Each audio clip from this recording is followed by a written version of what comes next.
all eyes will be on Casablanca tomorrow as Nigeria take on the hosts Morocco at the 2018 African Nations Championship. For more on this, let's now go live to Casablanca in Morocco, where CGTN Saddique Shaban has been following all the proceedings. Saddique, obviously Morocco are facing Nigeria in tomorrow's finals. That's two World Cup bound teams. What is the mood like in Casablanca the night before?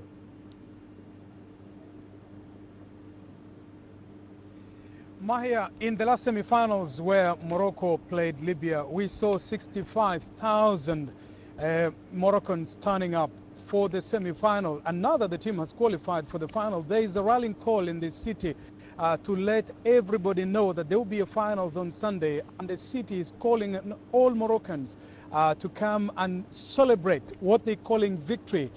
They are saying this tournament is theirs for the keeping, and they are not going to allow Nigeria to take it. It will be historic that these two teams will be heading to the finals for the first time since this tournament was established in 2009. But for Nigeria, it will be special. They came short in the last two editions of this tournament. They have defied critics, and they've been looking to go all the way to lifting the trophy. Morocco on that side are saying they have qualified for the World Cup, and they will be looking to claim the first bragging rights in Africa before the World Cup in Russia. And of course, Saddique, these are two African football heavyweights facing off in the final. But were there any surprises in the run-up to the finals? Certainly, we've seen teams like Namibia making their debut. The Zebras fell by the wayside. Quite a disappointing run for them here. The last saw Rwanda didn't make it past to the semi-finals, really, and many were looking at that. The story of Cameroon is quite a story of disappointment. Rigobert Song coming here with the locally based Indomitable Lions, but they didn't get quite far.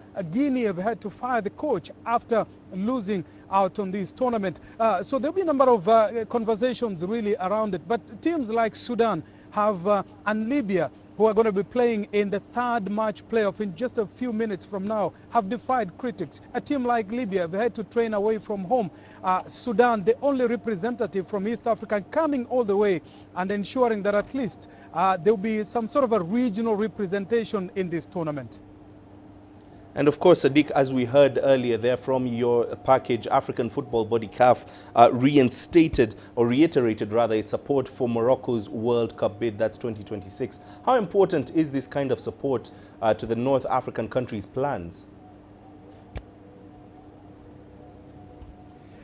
Mahia, we have seen what the Moroccan government has done in this tournament by taking this tournament from Kenya. When Kenya was denied the opportunity to host this tournament by CAF, the government of Morocco has lavishly welcomed delegates of African football here. Heads of government have also come to Morocco to give impetus to the bid.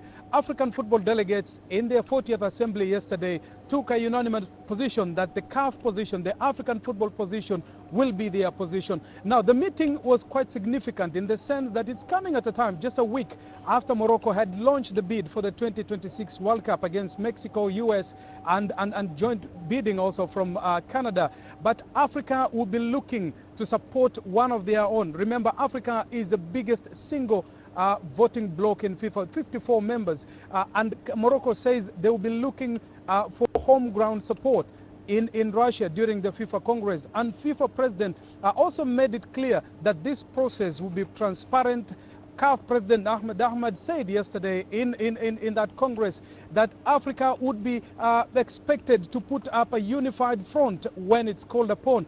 But many will be looking to see whether this newfound unity will hold in Russia when that moment, and for the first time in the history of FIFA, it's member federations that will make that determination about who will win the 2026 FIFA World Cup.